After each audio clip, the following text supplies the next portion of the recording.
तो welcome back जनाब इन Doom coding channel. जैसा कि आपको पता है कि इस चैनल पर HTML कोर्स सीरीज चल रही है। आज है डे 32। आज के दिन जनाब हम लोग बात करेंगे figure tag and figure caption tag के बारे में। ये दोनों टैग क्या होते हैं, इनको कैसे यूज करते हैं HTML के अंदर, सारी जानकारी आपको इस वीडियो में मिल जाएगी। तो चलिए अपनी वीडियो को स्टार्ट करते हैं बिना समय गवाए। तो जनाब हम लोग आ चुके हैं अपने मोबाइल स्क्रीन पे। चलिए मैं आपको बताता हूँ कि कैसे हम लोग फिगर टैग और फिगर कैप्शन टैग को यूज करते हैं HTML के अंदर। आपको सबसे पहले कोई सा भी एडिटर खोल लेना होगा। मैं यहाँ पे SPC के एडिटर को खोलता हूँ। HTML आप मोबाइल में या फिर विंडोज़ में या फिर मैकबुक में या फिर किसी भी ऐप या सॉफ्टवेयर में करें, सेम वर्क करेगी, क्योंकि आपकी HTML ब्राउज़र पर डिपेंड करती है, ना कि कंपाइलर पर। ठीक है। अब यहाँ पे मैं आपको बताऊंगा सबसे पहले फिगर टैग को लिखते कैसे हैं। तो यहाँ पे फिगर टैग को लिखने के लिए वही जैसे आप सारे टेक्स्ट को लिखते हैं इस तरीके एंगुलर ब्रैकेट बनाना होता है। देन यहाँ पे FIGUR इसकी स्पेलिंग लिखेंगे फिगर, और इस तरीके से बंद करना है। अब ये ओपन टैग था जो ऊपर लिखा है, नीचे क्लोज टैग ऐसे लिखेंगे कि एंगुलर ब्रैकेट, देन आपको बैक स्लैश लगाना है, फिर आपको इस तरीके से नाम लिखना होगा फिगर, और ये आपका क्लोज टैग है। ठीक है। अब मैं आपको बताता हूँ फिगर कैप्शन कैसे लिखना है। तो FIG फिगर कैप्शन FIG और CAPTION फिगर कैप्शन। ठीक है। अब इसको जब बैक स्लैश लगा कर यही लिख दोगे तो ये क्लोज माना जाएगा। इतना आपको पता चल गया। अब बात कर लेते हैं कि जो हमारा फिगर टैग है जनाब, ये यूज़ किस चीज़ के लिए किया जाता है। तो आपने बेसिकली बहुत सारी न्यूज़ की वेबसाइट पे आप जाते होगे, दिन भर न्यूज़ पढ़ते होगे, तो आप देखते होगे इस तरीके का पेज रहता है। ठीक है। अब इसको मैं डेस्कटॉप मोड से हटा देता हूँ। इस तरीके का पेज है, आप न्यूज़ पढ़ रहे हो, तो न्यूज़ में आपको कहीं कहीं बीच में इमेज भी तो देखने को मिलती होंगी उससे रिलेटेड। मान लीजिए कोई भी यहाँ पे न्यूज़ है जो ट्रेंडिंग है, उसमें बीच में इमेज भी लगाई जाती हैं किसी भी टॉपिक पे हो। ठीक है। तो वो जब आप इमेज लगाते हो तो उसको आप डायरेक्ट नहीं लगा सकते हो। डायरेक्ट नहीं लगा के आप उसको एक फिगर के अंदर बंद करना होता है। मान लीजिए यहाँ पे मैंने फिगर टैग ओपन कर लिया और उसके अंदर मैं इमेज लगाऊंगा, तो एक फिगर के अंदर ये हमारी इमेज शो होगी। अब फिगर के अंदर इमेज रखने का क्या फ़ायदा होता है? ये फ़ायदा होता है कि जब आप CSS यूज़ करते हो, कास्केडिंग स्टाइल शीट, तो आप फिगर को बहुत ही आसानी से मेंटेन कर सकते हो, डिजाइन कर सकते हो, कलर बदल सकते हो, बॉर्डर दे सकते हो उस इमेज का। काफ़ी ज़्यादा आपको फंक्शनैलिटी मिल जाती है। इसीलिए जब भी आप कोई भी इमेज शो करो यहाँ पे वेब पेज के अंदर, तो उसको डायरेक्ट ना शो करके आप प्लीज़ उसको फिगर टैग के अंदर यूज़ करो। फिगर टैग आपका सिमेंटिक एलिमेंट होता है। ये एक तरीके का बॉक्स है खाली, उसके अंदर आपको चीज़ों को रखना होता है। आप कहोगे भाई क्या सिर्फ आप इमेज ही शो कर सकते हैं और कोई चीज़ नहीं है? तो इमेज कर सकते हो, वीडियो कर सकते हो, आप टेबल कोई कर सकते हो। तो ये सब चीज़ें आपकी फिगर के अंदर ही आती हैं। ठीक है। बेसिकली पर सबसे ज़्यादा आपका इमेज फिगर के अंदर शो कराई जाती है। चलिए अब मैं आपको बताता हूँ कि कैसे ये चीज़ होंगी। सबसे पहले आपको यहाँ पे फिगर टैग ओपन करना होगा। ठीक है। तो ओपन एंड क्लोज टैग ये ओपन हो चुका है। अब यहाँ पे बात कर लेते हैं कि यहाँ पे आपको IMG टैग यूज़ करना होगा। अब कोई भी इमेज लगानी तो IMG टैग तो यार आप जानते हो जरूरी होता है। ठीक है। तो इस तरीके IMG टैग ओपन कर लिया। अब मैंने IMG टैग के अंदर आपको बताया था कि इमेज कैसे लगाई जाती है। तो अगर आपने वो वीडियो देख रखी है तो आपको फिर यहाँ पे तो कोई प्रॉब्लम नहीं होगी, आप तुरंत उस चीज़ को लगा लोगे। पर अगर आपने वो वीडियो नहीं देख रखी है तो थोड़ा आपको यहाँ पर समझना पड़ेगा। अब यहाँ पे आप दो चीज़ें देख रहे हो, SRC एंड आर्ट। SRC में आपको उस इमेज की लोकेशन और इमेज का नाम देना होता है। आर्ट में आपको वो वर्ड या वो सेंटेंस देना है कि मान लीजिए किसी कारणवश आपकी इमेज लोड ना हो वेबसाइट के अंदर। मान लीजिए यूज़र का इंटरनेट धीमा चल रहा है या फिर आपकी वेबसाइट धीमी चल रही है, इमेज ना लोड हो, तो उसकी जगह पे कुछ लिख के आना चाहिए। तो जो भी आप आर्ट के अंदर लिख दोगे वो वहाँ पर लिख कर आएगा। ये चीज़ मैंने IMG टैग के ऊपर जब वीडियो बनाई थी तो बहुत ही अच्छे से समझाई थी। अब मैं यहाँ पे SRC के लिए आपको एक इमेज लेनी होगी। यहाँ पे 3 लाइन पे क्लिक करना है, इंपोर्ट फाइल पे क्लिक करना है, देन यहाँ पे कोई भी इमेज यहाँ पे सिलेक्ट कर लेनी है फाइल मैनेजर से। जब वो इमेज आएगी तो काफ़ी लंबी होगी, उसके लिए आपको 3 डॉट पे क्लिक करना है। 3 डॉट पे क्लिक करने के बाद रीनेम कर लेना है। जब यहाँ पे रीनेम करोगे ये ऑप्शन मिल जाता है, तो आपको ध्यान देना है कि लास्ट में आपका जो JPG PNG या कोई और फॉर्मेट हो तो फॉर्मेट नहीं चेंज करना है, सिर्फ आपको उसका आगे का नाम चेंज करना है। ठीक है। तो ये नाम मैंने चेंज करके उसका छोटा सा नाम रख दिया programming.jpg। ठीक है। अब यही नाम हम लोग यहाँ पे SRC के बीच में देंगे। अगर आप इस इमेज को किसी फोल्डर के अंदर रखे हो, मान लीजिए ये इमेज हमारी कोई फोल्डर के अंदर होती, मान लीजिए इमेजेस नाम से मैं कोई फोल्डर बना देता हूँ और उसके अंदर ये होती, तो सबसे पहले फोल्डर का नाम आता, फिर बैक स्लैश लगाया जाता, फिर इमेज का नाम आता। इतना आपको क्लियर हो गया है। अभी कोई फोल्डर के अंदर नहीं है तो डायरेक्ट हम लोग इमेज का नाम यहाँ पे देंगे। तो programming.jpg मैंने यहाँ पे रख दिया है। अब ऑल्ट पे मैं यहाँ पे सिर्फ प्रोग्रामिंग लिख दूंगा कि किसी कारणवश अगर ये शो नहीं हो रही है तो उस जगह पे प्रोग्रामिंग वर्ड लिख कर आ जाए। अब यहाँ पर अगर मैं दिखाऊँ तो एक इमेज आ गई है, पर ये इमेज काफ़ी बड़ी है, तो इसको आपको एक साइज देना होता है। तो साइज देने के लिए आपको विड्थ का यूज़ करना होगा। तो यहाँ पे मैं WIDTH विड्थ लिखता हूँ और यहाँ पे मैं 100% कर देता हूँ, ठीक है।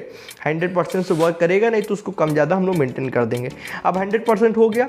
अब आप चाहें तो इसी फिगर टैग के ऊपर आप CSS ऐड करके इसका एक बॉर्डर बना सकते हैं। इस तरीके से बॉर्डर को कोई भी नियॉन कलर दे सकते हैं, रेडियस चेंज कर सकते हैं, उसको और अच्छा डिजाइन कर सकते हैं। तो मैं यहाँ पे फिगर टैग के ऊपर CSS ऐड नहीं करूँगा क्योंकि वो अभी कोई ज़रूरी नहीं है। अब मैं आपको बात बताता हूँ फिगर कैप्शन की। तो फिगर कैप्शन क्या होता है? फिगर टैग्स के अंदर तो आप समझ गए, इमेज लगानी होती है, इमेज लगा लिया। फिगर कैप्शन बेसिकली आप इंस्टाग्राम पर जैसे कोई फोटो डालते हो या फेसबुक पे डालते हो तो अपने फोटो के नीचे आपने कैप्शन जरूर दिया होगा। कैप्शन होता क्या है? उस फोटो के बारे में डिटेल देनी होती है कि फोटो जो है उसमें क्या चीज़ दिखाई गई है। तो आप बेसिकली उसमें कुछ भी लिख देते हो। बहुत से लोग कोटेशन लिखते हैं, बहुत से लोग अपने बारे में लिखते हैं, बहुत से लोग मान लीजिए मैं गोवा में हूँ तो वहाँ पे गोवा में मैंने कोई फोटो खिंचाई तो मैं नीचे गोवा लिख दूंगा, ठीक है। तो आपको कैप्शन लिखना होता है। तो वही चीज़ यहाँ पे जब आप किसी फिगर के बारे में, मान लीजिए कोई फोटो आपने यहाँ डाली है और उसके बारे में आप जो कुछ बताना चाहते हो कि मान लीजिए ये फोटो है, ये किस चीज़ की फोटो है, तो उसको जब हमें कुछ बताना होता है तो वो हम लोग फिगर कैप्शन नाम के टैग के अंदर बता सकते हैं। तो चलिए अब मैं आपको बताता हूँ फिगर कैप्शन टैग यूज़ कैसे होगा। तो ये जो क्लोज वाला फिगर टैग है इसको थोड़ा सा नीचे लेके आना है और यहाँ पे यूज़ करेंगे हम लोग फिगर कैप्शन। तो ये हम लोग यहाँ पे फिगर कैप्शन टैग, ठीक है। एक सेकंड में इसको इमिट करता हूँ तो और अच्छे से ये हो जाएगा। ये लीजिए, ठीक है। अब मैं यहाँ पे आपको कुछ चीज़ें और दिखाता हूँ। यहाँ पे आप फिगर कैप्शन के अंदर सबसे पहले आप इमेज के बारे में जानकारी दे सकते हैं। तो यहाँ पे मैं मान लीजिए इमेज किस चीज़ की है, तो ये इमेज है प्रोग्रामिंग लैंग्वेज के लोगो की। तो यहाँ पे देखिए HTML का लोगो आपको दिख जाएगा, CSS का दिख जाएगा, जावास्क्रिप्ट, PHP, जावा। तो मैं यहाँ पे लिखूँगा programming language, picture of programming language, picture of programming language logo, ठीक है। इतना लिख दिया। अब मैं रन करूं तो यहाँ पे देखिए कैप्शन नीचे आ चुका है इस तरीके का। अब ये कैप्शन क्यों आ रहा है, यहाँ पे ब्लैक कलर क्यों आ रहा है? बेसिकली यहाँ पे थोड़ा सा CSS पहले से लिखी हुई है, उसको मैं हटा देता हूँ इस तरीके से, तभी वहाँ पे ब्लैक कलर आ रहा था। अब यहाँ पे देखिए मैं आपको दिखाता हूँ तो ये बहुत ही सिंपल सा लेटर में लिख के आएगा। अब मैं यहाँ पे लोगो जो लिखा है इसको हटा देता हूँ, तो लोगो से थोड़ा अनरियल लग रहा है, इसको हटा देता हूँ, ठीक है। अब यहाँ पे देखो पिक्चर ऑफ प्रोग्रामिंग लैंग्वेज, ठीक है। तो ये देखिए कैप्शन आ रहा है यहाँ पे लिखकर इस तरीके का। तो ये कैप्शन काफ़ी ठीक ठाक लग रहा है, पर अगर आप इसको थोड़ा यूनिक बनाना चाहते हो, उसमें कलर देना चाहते हो, तो कलर हम लोग कैसे दे सकते हैं? तो उसको आपको थोड़ा डिजाइन करना होता है। डिजाइनिंग करने से और ये अच्छा दिखने लगता है। एक चीज़ मैं और बताऊँ कि जब आप फिगर कैप्शन टैग यूज़ करते हो तो उसके अंदर अगर आपने मान लीजिए कोई फोटो है जो आपकी नहीं है, आपने किसी दूसरी की यूज़ की है, किसी वेबसाइट से उठाई है या किसी अन्य क्रिएटर से ली है, तो उसको आप क्रेडिट भी दे सकते हो। क्रेडिट देने के लिए आपको कुल मिला के यहाँ पे एंकर टैग ओपन कर लेना होगा। एंकर टैग से आप उसकी वेबसाइट की लिंक दे दो। मान लीजिए मैंने पिक्साबे से अगर ये फोटो ली है तो मैं इसको यहाँ पे दे दूंगा। तो मैं यहाँ लिखूंगा pixabay.com, ठीक है। और अब यहाँ पे एंकर टैग में बीच में लिख दूंगा क्रेडिट टू पिक्साबे, ठीक है, पिक्साबे, ओके। अब यहाँ पे मैं आपको दिखाता हूँ कि वहाँ पे कैसे शो हो रहा होगा। यहाँ पे तो हम लोग ने लिख दिया। अब यहाँ पे दिखाऊँ तो यहाँ पे एक लिंक बन गई है क्रेडिट टू पिक्साबे। अब इस पर जब कोई क्लिक करेगा तो पिक्साबे की वेबसाइट पे जा सकता है। तो इस तरीके आप क्रेडिट भी दे सकते हो अगर आपकी इमेज पर्सनल नहीं है तो। पर मुझे यहाँ पे कोई क्रेडिट नहीं देना, इसलिए मैं यहाँ पे नहीं लिखूंगा। ये सिर्फ मैंने आपको बताने के लिए इस चीज़ को लिखा था जिससे आपको इन्फॉर्मेशन हो जाए, कल का आप जब कभी यूज़ करो तो आपको क्रेडिट देना आना चाहिए, ठीक है। अब मैं आपको इसको कुछ डिजाइन करके दिखाऊंगा यहाँ पे कैप्शन को। तो डिजाइन करने के लिए हम लोगों को चाहिए CSS।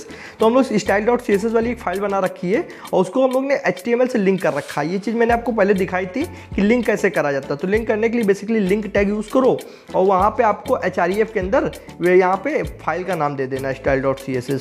अब मैं यहाँ पे चलूँगा और अब मैं यहाँ पे इस टैग को थोड़ा सा डिजाइन करूँगा। तो टैग का नाम क्या है सबसे पहले आप ये देख लीजिए। टैग का नाम है फिगर कैप्शन, ठीक है। तो इसका टैग का नाम आपको पढ़ लेना है। अब यहाँ आना है style.css। अब यहाँ पे उस टैग का नाम लिखते हैं सबसे पहले, ठीक है, सिलेक्ट करने के लिए जिस टैग को आप स्टाइल करना चाहते हैं। फिगर कैप्शन लिख दिया। अब यहाँ पे कर्ली ब्रैकेट ओपन कर लिया या फिर बहुत से लोग कर्ली ब्रेसेस बोलते हैं, ठीक है। अब यहाँ पे उसके बाद में आपको सबसे पहले मैं यहाँ पे कलर दूंगा। तो बैकग्राउंड कलर मैं यहाँ पे लाइट पिंक या फिर लाइट ग्रीन रखते हैं, ठीक है, ओके। और यहाँ पे सेमीकोलन लगा देंगे प्रॉपर्टी को क्लोज करने के लिए। फिर यहाँ पे कलर देना है टेक्स्ट का, तो कलर लिखेंगे। कलर लिखने के बाद लिख देंगे वाइट, ठीक है। तो वाइट लिख दिया। अब मैं आपको इसको दिखाता हूँ। तो ये देखिए काफ़ी अच्छा दिख रहा है देखने में। पर अभी ये देखिए सेंटर पे, यहाँ पे बीचों बीच सेंटर पे आ रहा है। पर अगर मैं यहाँ पे इसको डेस्कटॉप मोड पे इसी वेबसाइट को खोलूँगा तो ये देखिए ये सेंटर पे ना आके यहाँ साइड पे चला गया, साइड में, ठीक है। तो अब ये साइड में चला गया है। तो चलिए मैं इसको सेंटर पे लाने के लिए क्या करूँगा, तो सेंटर पे लाने के लिए उसके पहले मैं इसको कलर चेंज कर देता हूँ। व्हाइट मुझको अच्छा नहीं लग रहा है तो मैं यहाँ पे ब्लैक कर देता हूँ, ठीक है, ब्लैक कर दिया। अब मैं सेंटर पे लाने के लिए यहाँ पे एक प्रॉपर्टी यूज़ करूँगा, टेक्स्ट अलाइन करके। अब यहाँ पे सेंटर लाना है तो मैं लिखूँगा बीचों बीच में सेंटर, ठीक है, और सेमीकोलन लगा दूंगा। यहाँ पे सेमीकोलन से प्रॉपर्टी क्लोज की जाती है, ठीक है। अब यहाँ पे दिखाऊँ तो ये देखिए सेंटर पे आ गया बीचों बीच में।